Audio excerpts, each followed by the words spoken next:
Live. Oh, okay. So we are live. As a Black Yay! girl activist, a shift in social change, book release, and full official launch.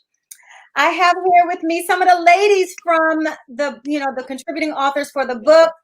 I'm going to let each of you introduce yourself. I am the visionary author, and I'll just start off by saying thank you for one believing in this mission, because I don't ever think that being an activist is not something that's a one-off. It's actually something that you really want to work towards.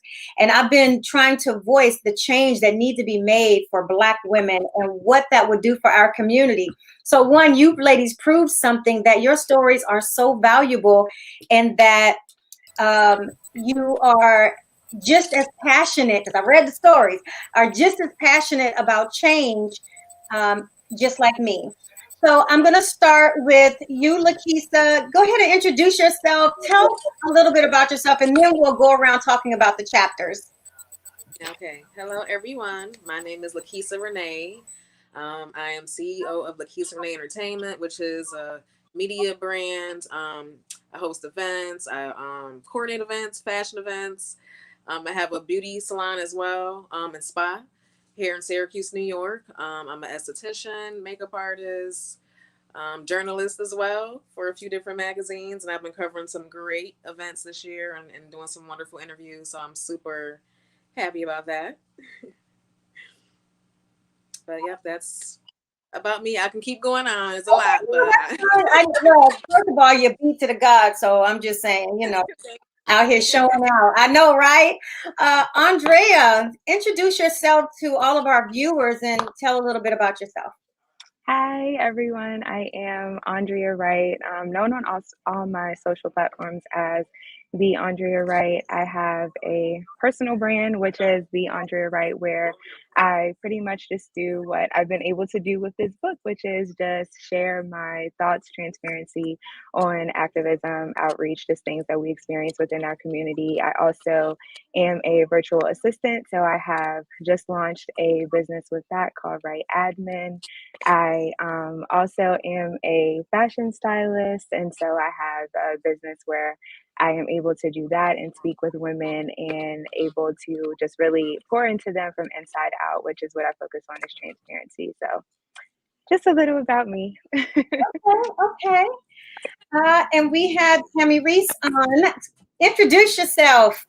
Hey everyone, I'm Tammy Reese. I'm also here in Syracuse, New York. I'm a writer, I'm a journalist, a publicist, a filmmaker. I do so many things in entertainment and media, public relations. I'm the editor in chief of Franchise Magazine. I'm the publisher of Biz Boost Magazine. I'm the owner of Visionary Minds, public relations and media, and I also contribute to many magazines. I'm so honored to be here with you all today. Thank you, Dr. Pam, for allowing the opportunity to be a part of this anthology. This is my second time being a part of an anthology, so I'm so excited. All right. Thank you for even, being a part of this. I really do appreciate it. And then we have Regina. Regina, introduce yourself and tell a little bit about yourself.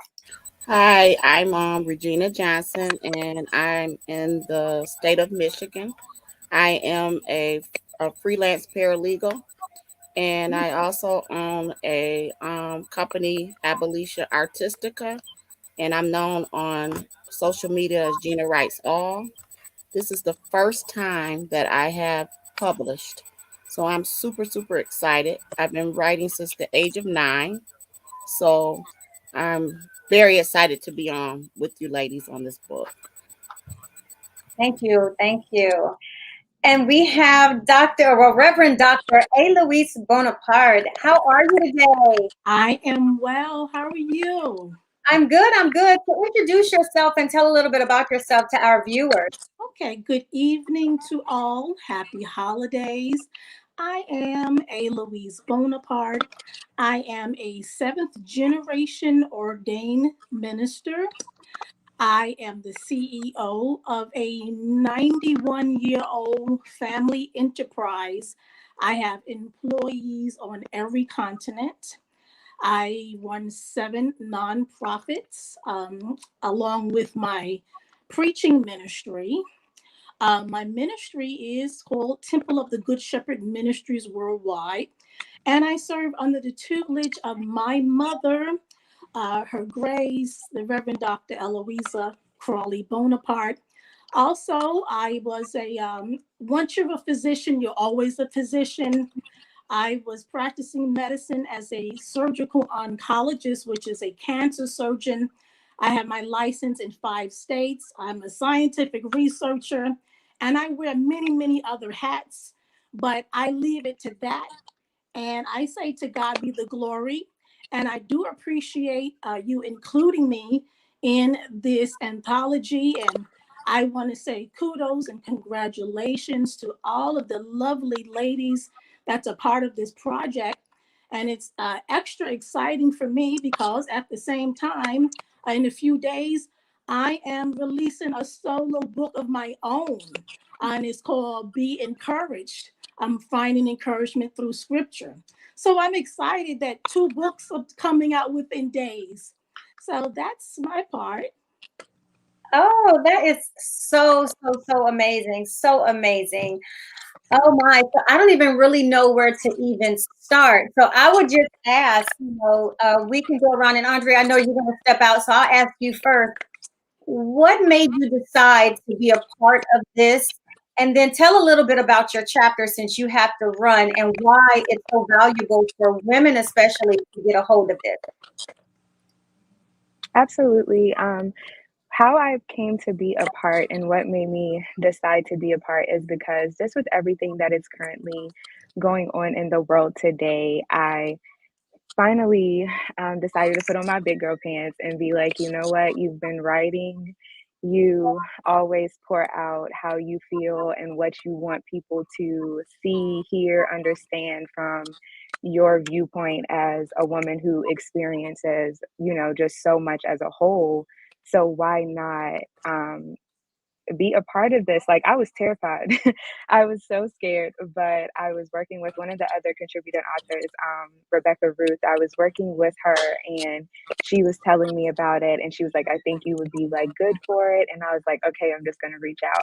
So that's how I came to be a part. I think it's really good for women specifically to read. And what I want people to really get from my chapter is just a different perspective of the different things that we go through and how we feel through that, and how acknowledging your emotion is okay, how you will be labeled as angry and aggressive, and literally not being any of that, and your intention not being any of that, but you sometimes can conform to those words. And so my chapter basically is just acknowledging your truth within you and getting to the root of why you do what it is that you do.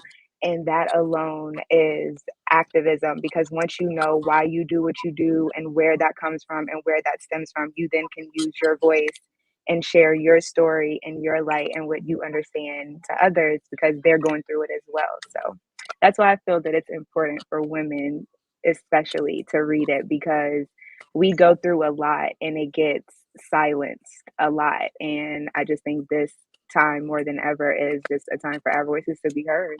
Finally. All right. Thank you so much. Look at Tammy. What about you, Lakeisha? You answer the same question. What made you decide to get involved? And then when you wrote your chapter, because it was so passionate, what resonated through you as you set to write? Well, I first found out about the book from Tammy Reese.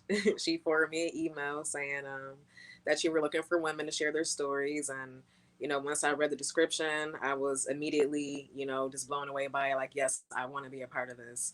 And then getting to choose my own chapter to speak about was amazing. Um, I do a lot of social activism in my town, in Syracuse, New York, in my city, I should say. And it was very dear to my heart to be able to use my voice and platform to speak to other people about Black women's health.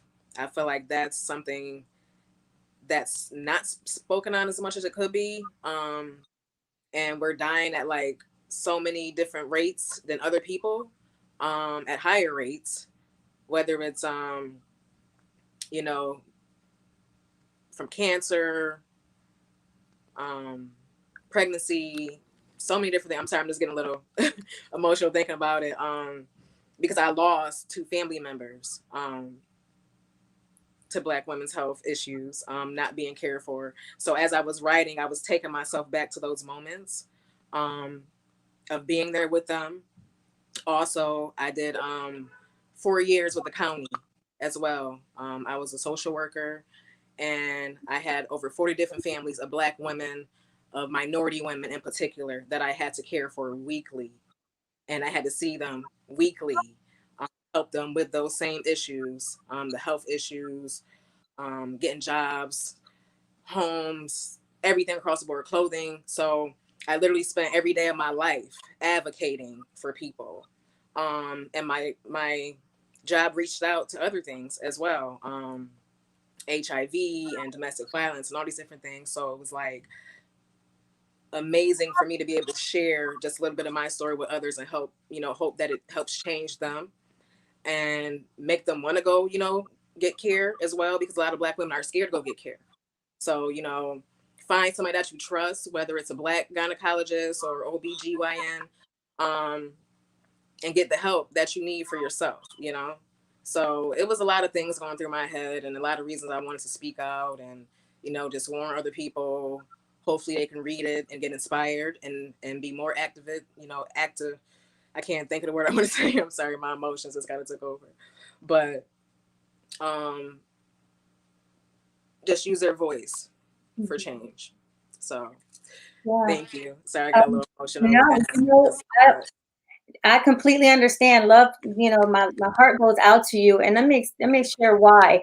You are so on point with that, and that's one of the things that I stand on. Is that it makes me emotional knowing that my own personal story, about advocating for your health.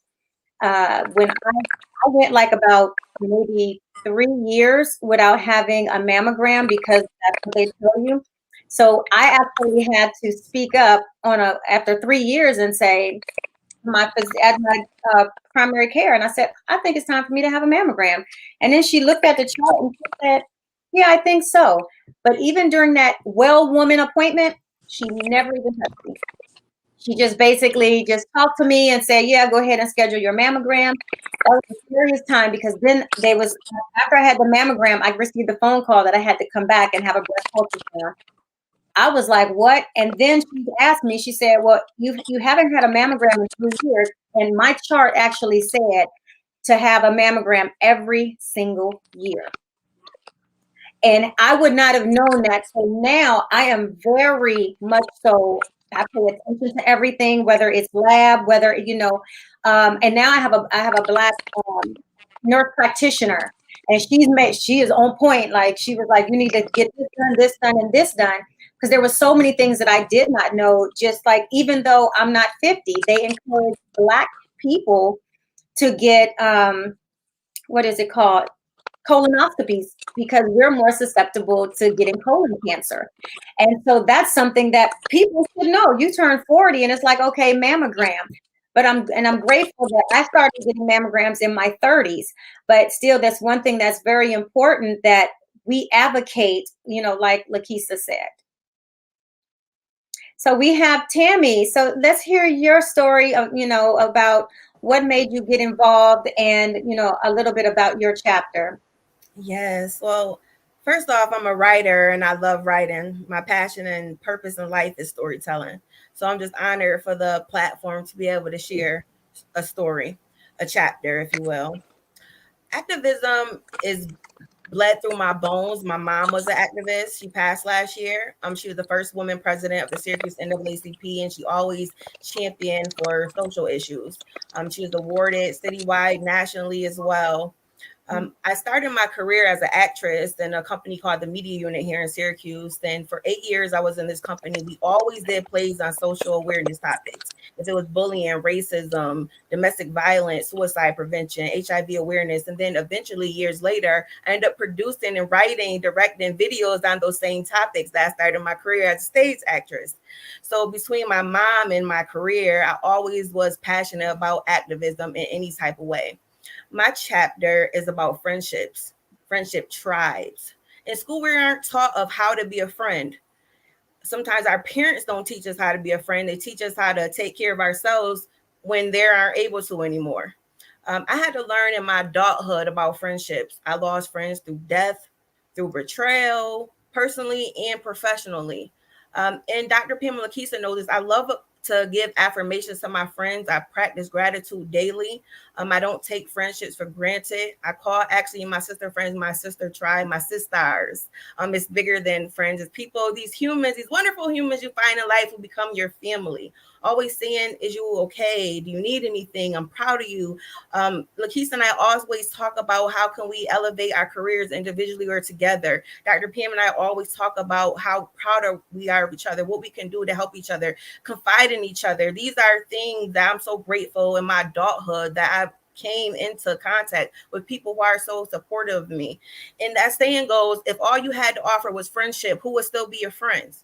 It's not all about gifts or monetizing what you give for someone. It's how they make you feel. And Lakeisha says that all the time, you have to know how someone makes you feel. And I'm so blessed to have Dr. P and Lakeisha in my life as part of my tribe. So I'm just honored to be a part of this anthology. I hope everyone reads it and check themselves. What could you do to be a better friend? Or what do you want in a friend? And communicate that to, make your tribe better.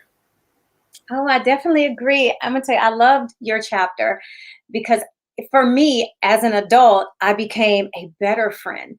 But I became a better friend because other friends was setting examples, and I was like, oh, I need to step my friendship game up. And seriously, because that's the power of sister tribes. It's like, I I want to be better. I want to know that I'm going to give my all no matter what. And so if you're intentional, you're intentionally watching how other people treat you. And if it's really, really great, you're going to know when that person doesn't exist anymore, because they're leaving their own legacy in your head and in your heart and in your spirit. And so for me being friends with Tammy and watching Tammy and Lakeisha's relationship, I'm like, wow, I have to take a step back sometimes and still remind myself that no matter how busy I get, I'm a friend first. I'm a daughter, I'm a companion, I'm a lot of things before my work, because life is so precious that who do you want to keep in your presence and keep in your life? And friendships, I'm telling you, friendships, it makes me emotional because those are the people that's going to groom you for greatness if you have your right tribe. So I definitely agree. We had, who was first? I think Regina, were you on first, or was it? Oh yeah, I think Regina, you was on first. So tell a little bit about what made you get involved in the project, and talk a little bit about your chapter. Okay. I got involved in the project because, just like Tammy, I love to write and I love to story tell. But the story that I had, I thought was very important to young women that were coming up, that may feel a little odd in school, or may feel like they're quiet, because I was a very quiet person growing up, and I hid behind a lot of times. I would in school never want to raise my hand because I didn't want the attention on me, and I had to build my confidence. You know, my mother was a very great part of that. I just lost her on Monday, so she was a great part of building me up, and my confidence level as I was growing up became really, really uh, grand. And a lot of people misinterpret that. When you have confidence in yourself, they take it as, you think you're this, you think you're that. And I see that a lot with Black women. It's very hard sometimes for Black women to compliment another Black woman because they think they're taken away from them. You're not. Sometimes you don't know if a Black woman is walking today, and you don't know what they're going through. That one little line, like, girl, you're looking good today, could have lifted their spirit up and made their day. I always have I have no problems with complimenting people. But I grew up, and a lot of times that people would misinterpret, if I dressed a certain way, if I walked in a room a certain way, if I held my head a certain way, I was always misinterpreted. Who does she think she is? And so I think there's other little girls that's out there that needs to hear the story about nothing's wrong with the shade that you're in. I got ridiculed for my dark skin. And I wanted people to know that being dark, being light, whatever color that you're in, you got to be confident in who you are. All right. So that's the chapter. Yeah, I love all of that, and condolences. And you and I have been speaking, and your mom had been. It's okay for me to say she had been sick for a while, and what you all don't know, and why I was always really checking in, is because just a few weeks ago you buried your sister too. Mm-hmm. And so the trauma around all of those things can do a lot emotionally to someone. I mean, to go from, burying your sister to, having to take care of your mom and then lose your mom, that level of hurt and discomfort and pain, now having to not only, the fact that you are here and embracing this new normal says a lot about how strong you are. So condolences to you. Thank you. And then, so Dr. A. Louise Bonaparte, what made you decide to get involved, and tell a little bit about your chapter? Okay, one of my assistants, I would say my right-hand person, Dr. Lamont Scott, he is forever finding things for me to get involved with. And he brought you to my attention. And I said, what now, Lamont? And then he says, just read it, you'll like it. And so I said, oh, okay, I do want to get involved because I've never was ever a part of anthology before. So I really wanted to become a part. And the reason why I chose the topic of my chapter, We the Black Women, is basically a research. I love to research, and I am just breaking down the various stigmas that people of color, especially women, face in the school, in the business world, and so on. And even if you just research the word Black, or a female, a Black female, you will find negative things about it, and we have to combat that. And it is unfortunate that even amongst ourselves as people of color, women of color, as the previous sister said before, we need to encourage each other. We don't really push each other and catapult each other and where we're supposed to be. It's almost like the old saying, crabs in a barrel. So we have it double. As people of color, as women, we need to stick together, encourage one another. And our focus is to change the stigma. This is my reason for writing this chapter. We want to get folk to look at us and appreciate us in a different way. So that's my basic chapter. It's all on research. We're trying to not only convince people to look at us, we want to change their mind about us, and that greatness does exist amongst us. And even within ourselves, within our own tribes, we need to stick together so we can elevate each other where we're destined to be. Oh, yeah. I love that. So just to let everybody know, right now this book is available on Amazon. You can go get it. You can just put in Black Girl Activist, A Shift in Social Change. I, definitely will make sure and, drop the link. And you can actually get the link right off of my page because I made sure and posted it. Tammy Reese posted it. Regina has posted it. Everybody has posted it. It's definitely a book you want to read. And I'll share something else about this book. When you talk about challenging the social construct, and you hear everybody's story around being a Black woman, from the color of your skin to having, learning how to become a friend, and the importance of, being able to compliment. I would tell you a little something. I've never minded giving people compliments. And I've never really been good at it, but I'm going to tell you who taught me how to compliment, compliment. Miss Tammy Reese, because she don't be playing with her compliments.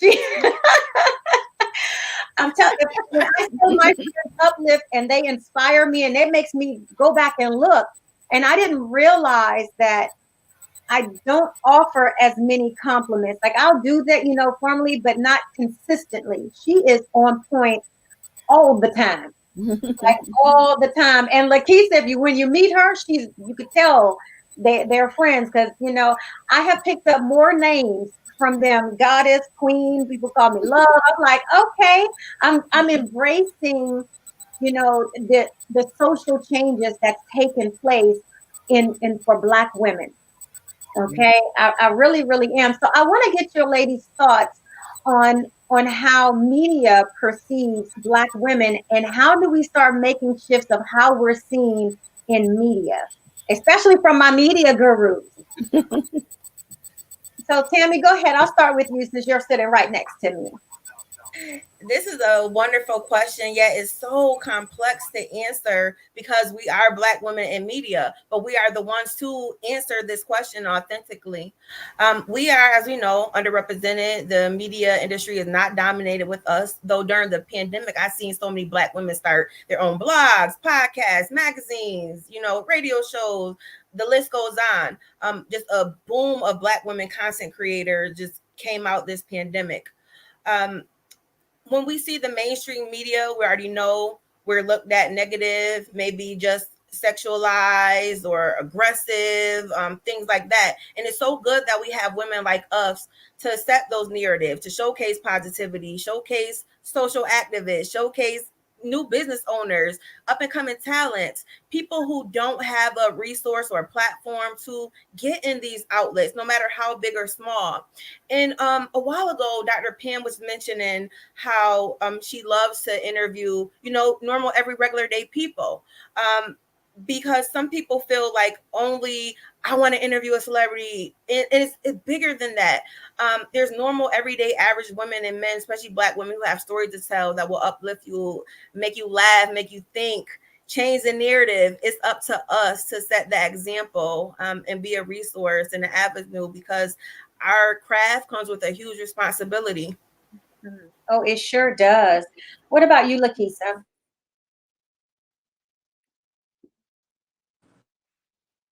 Mike. So I'm Mike. Yeah, Can you just, yes. I hear you.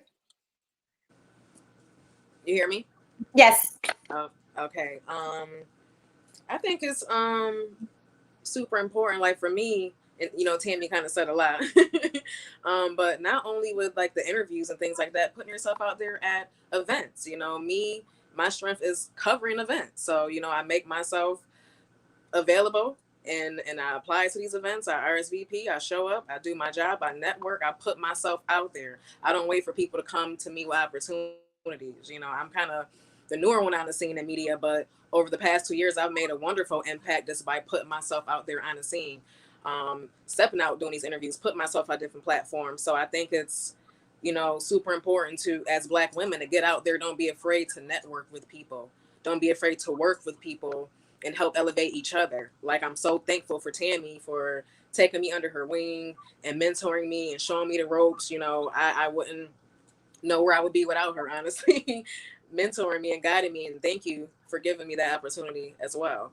But yeah, just put yourself out there. Don't be afraid, and keep networking, keep going, and accomplishing your dreams. Like I'm literally going to be covering one of the biggest festivals. I haven't said anything about it yet, but I never in a million years imagined that, especially as a Black woman. But it just shows you that if you put your mind to anything, you can do it.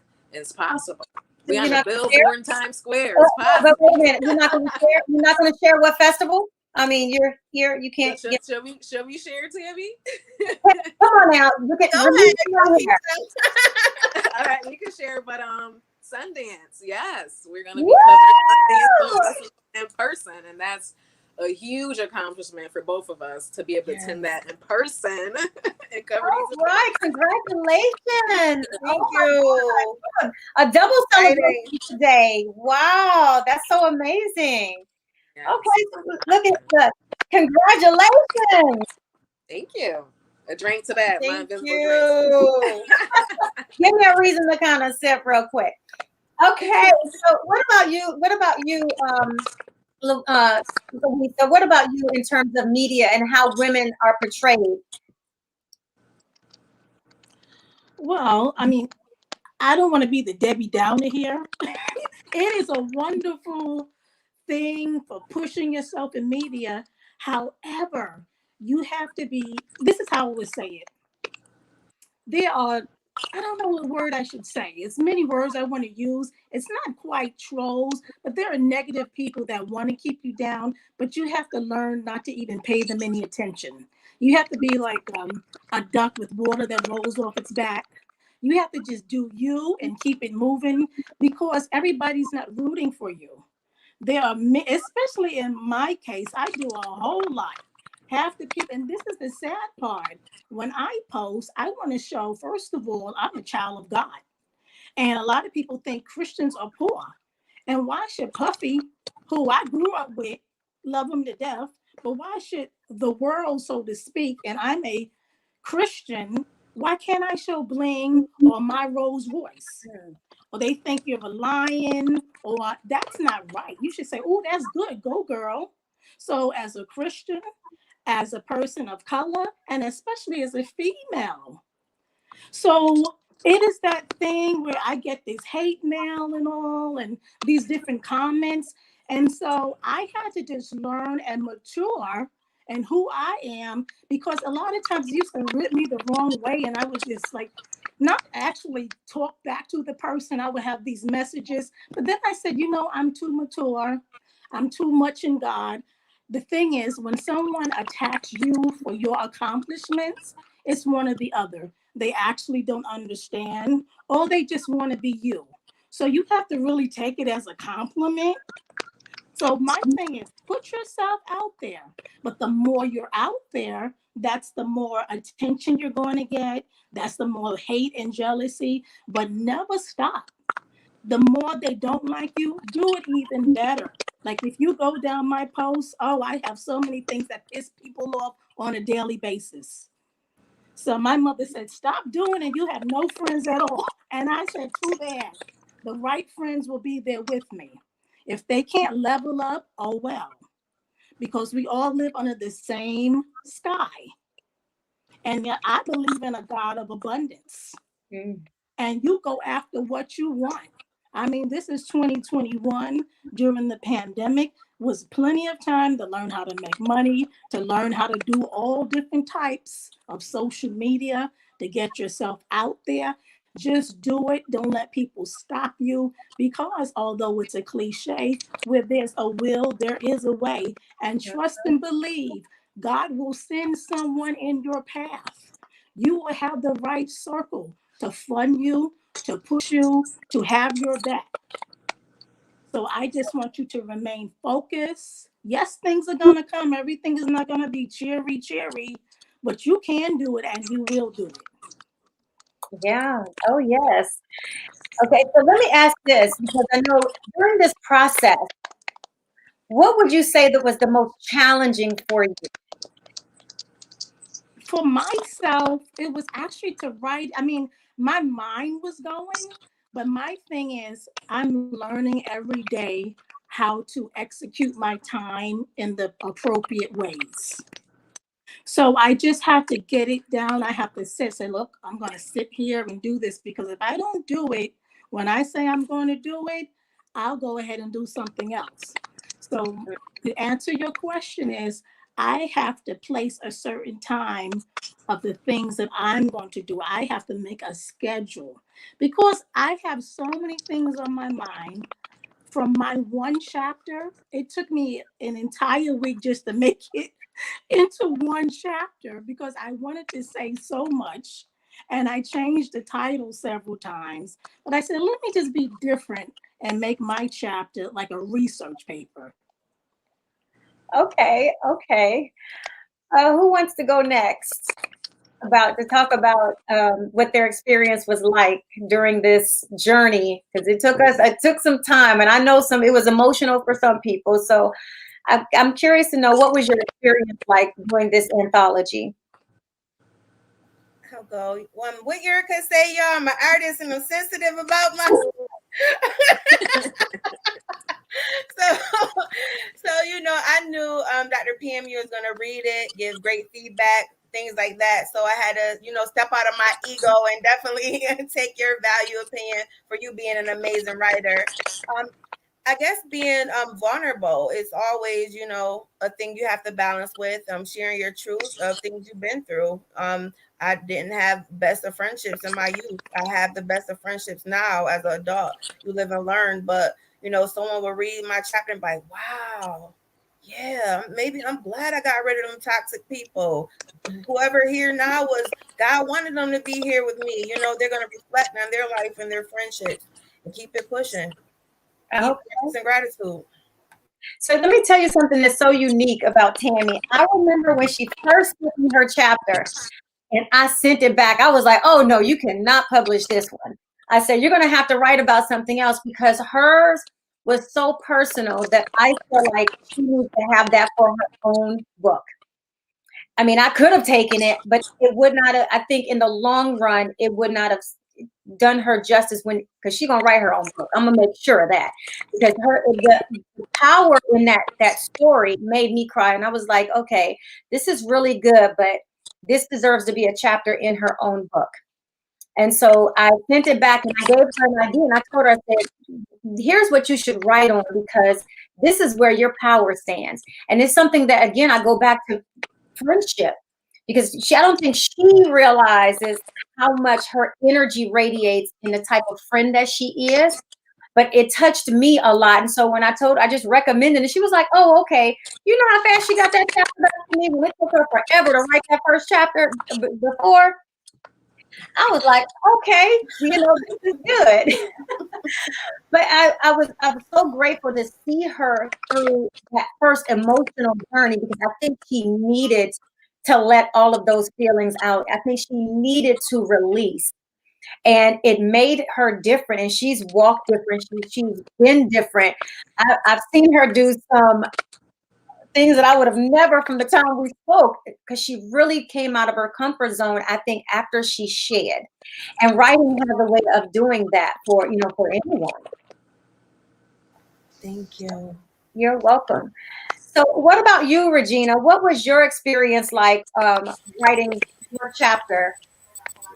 My experience was I had to go back to that day when I was being ridiculed. It was painful. It was painful.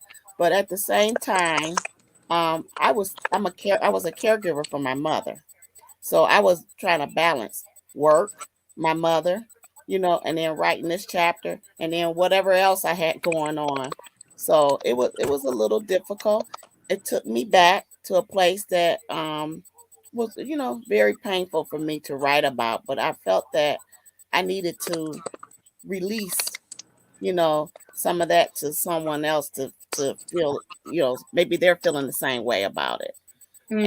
And I had a challenging time too, because I had so much going on that I had to try to find which way I can have some time management in all of that.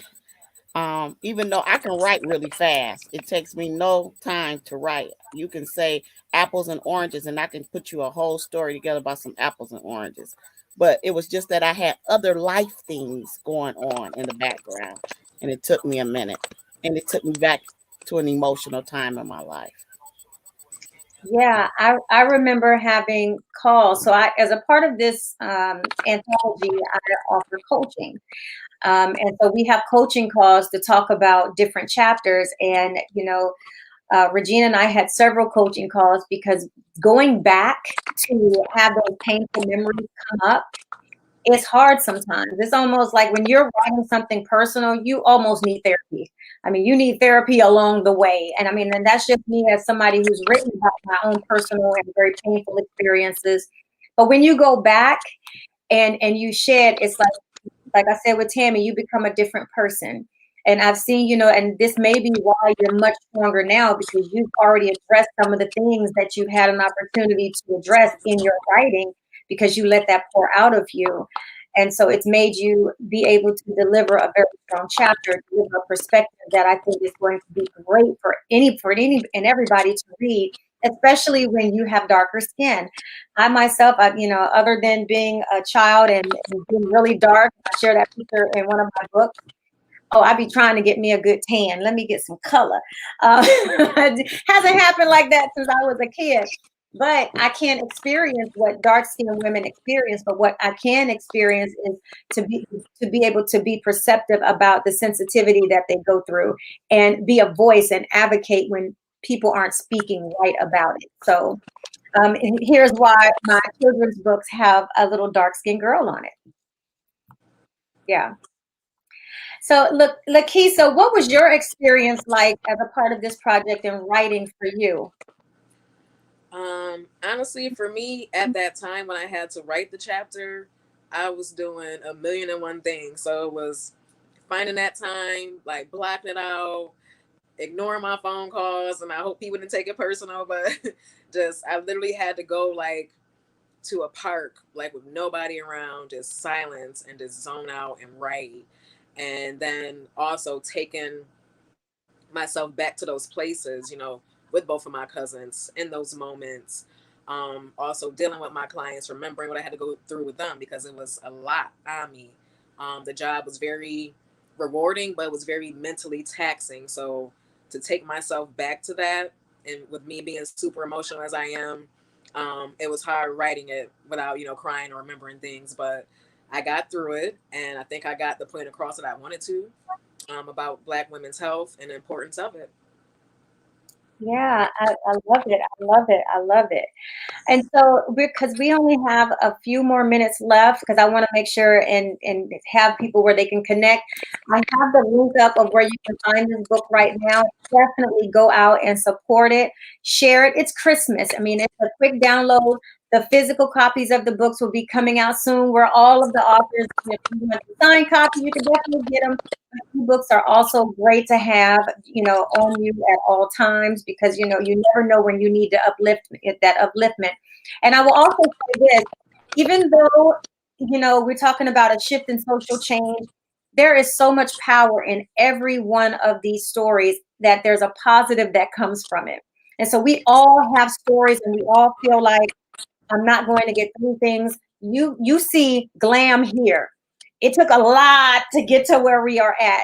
And so sometimes you have to look at where you are at, and look at where you've come from, and give yourself grace, and be grateful that God brought you through things. Because I'm a firm believer is that he would never leave you where his grace would not protect you. And so all of us here have very powerful stories that are going to resonate different things for everyone. And so I'm looking forward to hearing all of the comments and feedback for this book. Definitely, if you buy the book, also leave feedback for it, because that's also very valuable for us as a writer, or us as writers. And of course, Lakeisha and anybody here and everybody here who writes understands that there's power in making sure that you are giving the impact that you want in this project. So Tammy, tell everybody where they can connect with you. How can they find you, and what you have going on outside of this project? Because I definitely want to celebrate everything that you all are doing. Yes, I'm on Twitter and Instagram at Tammy Reese Media. Right now, as I mentioned earlier, I'm the publisher of Biz Boost Magazine. I'm also the editor-in-chief of Franchise Magazine. My company, Visionary Minds, Public Relations and Media. We're all here to help you with copywriting needs, media placements, and public relations. As Akisa spilled the beans for our great news, we're covering the Sundance Film Festival, which is the largest film festival in the United States. So definitely excited about that. And definitely just keep following me on influencers, celebrities, and all type of interviews. All right. Snap, snap, snap. I can't wait to see the pictures of you both slaying at Sundance. So, and they're both real film buffs too. So they like horror. I've seen them in all kind of different horror con and all of this other stuff. So yes, definitely looking forward to seeing all of the glam pictures that's going to come out of Sundance. So what about you, Regina? What do you have going on? And, how can everybody connect with you? Oh, hold up. Let me mute it. Okay, go ahead. Oh, right now I'm just trying to get through the sorrow part of my life right now. But after which I'm going to start writing another book. And also you can find me on Instagram and Twitter at Gina Writes All. And Instagram and Twitter, Gina Writes All. And you can also find me on Facebook at just Regina Johnson. Okay. What do you have going on, Louisa? Well, I have everything going on. My biggest thing now is we're trying to raise a little more money. You would say a little more money. And this is encouraging to anybody who's listening. You can't have people to have your back.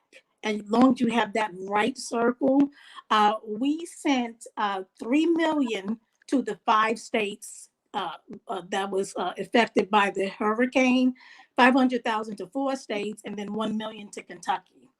And also, what I'm doing now, we're in the process of a last minute fundraising. At first, I was doing, being that I'm a native of Brooklyn, New York, I would basically do Brooklyn, and then I would start with the tri-state area, and I would send out my volunteers to different parts of the states during the holiday time. And then it expanded national. So last year, we expanded it globally. So now we're getting coats, tri-state area, and then we're getting toys globally.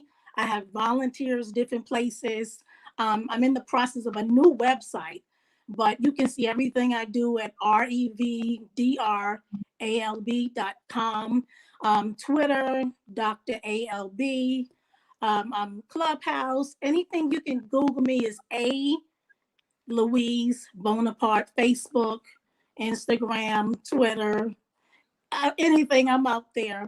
It's just I have continued programs. If anyone needs scholarships, we're constantly doing things through my 7 nonprofits. So it's like anything anyone needs, I'm here for them. Okay, thank you. Thank you. And Lakeisha, what about you? What do you have going on besides Sundance and looking fabulous always? What do you have going on, and how can people connect with you? I have a couple fashion events coming up with the Faces of Beauty modeling team that I'm with. Some photo shoots and styling with In Black magazine that I do work for as well. Of course, Sundance and more writing and features. I am available. You can find me on all social media platforms under Lakeisha Renee. That's on Facebook, Instagram, Lakeisha Renee, Twitter, Lakeisha Renee #1. And then I have a website as well, www.lakeisharenee.com. And that links to all of my social media, my Instagram, YouTube, and everything. So if you want, you can just go to the website, make it a little easier, and it kind of direct you everywhere. All right. Thank you. Thank you. Thank you. And before I talk about the things that I have going on, Lord knows I always have things going on. I'm like Louisa here. I want to give a really special thanks to all of the contributor authors, even though some of them were not able to make it. The forward author just got married. So, of course, she's on her honeymoon. So I want to shout out my cousin, Ashley McGirt Adair now. That's why if you saw me hanging out in St. Thomas, I was the maid of honor in her wedding. It was absolutely beautiful. But so she was not able to be here. But you can follow her at Therapy with Ash.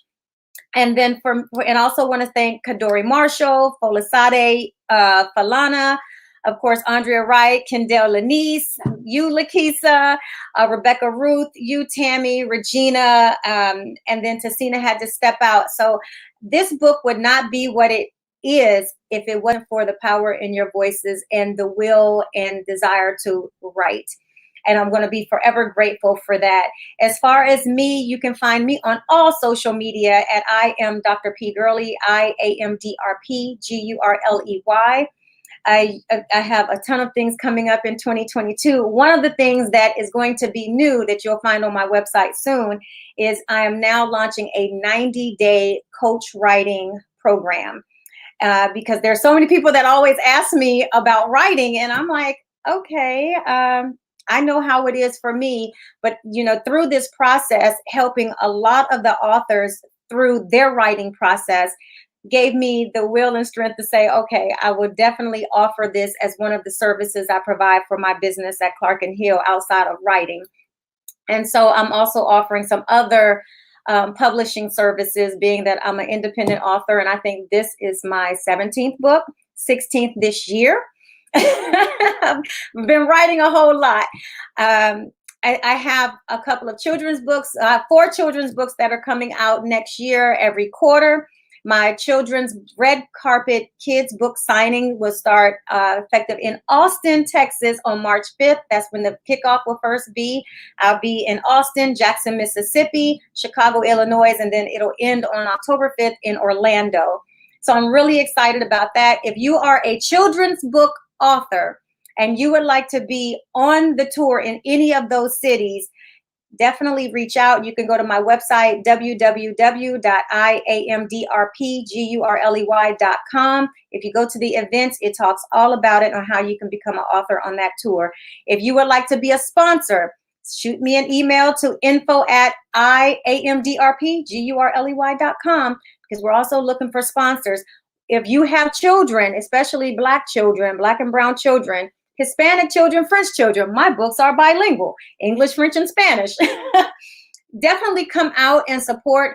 It's a free event, which is why one of the things that I'm looking for is sponsorship. I've kicked out all the costs for the 2021, and it's expensive, but I want the kids to have the best experience they can ever have. And I don't feel like it should come with the cost. It's because we're talking about literacy and education for children. So I stand by that. And, you know, whether I get a sponsor or not, it's not going to stop me in doing what I need to do for the Black and brown babies that are out here.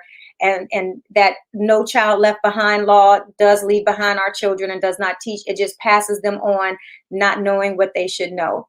So I'm a huge advocate for literacy, like I'm a huge advocate for shifting the change for, you know, our culture and our people. So definitely stay tuned. So that's some of the things that I have going on. I can't think of anything else right now other than just writing, and but just be on the lookout, because 2002, I'm all the way make my BITCH. So thank you, ladies, so much for taking the time, even tonight. Everybody, definitely please go to Amazon right now, download the book. We would all definitely appreciate it, because the proceeds from this book will also go to literacy. So you're not only paying into reading and making change and being a part of change, you're also contributing to something that is necessary for our children. Are there any final words from anyone here on the stage?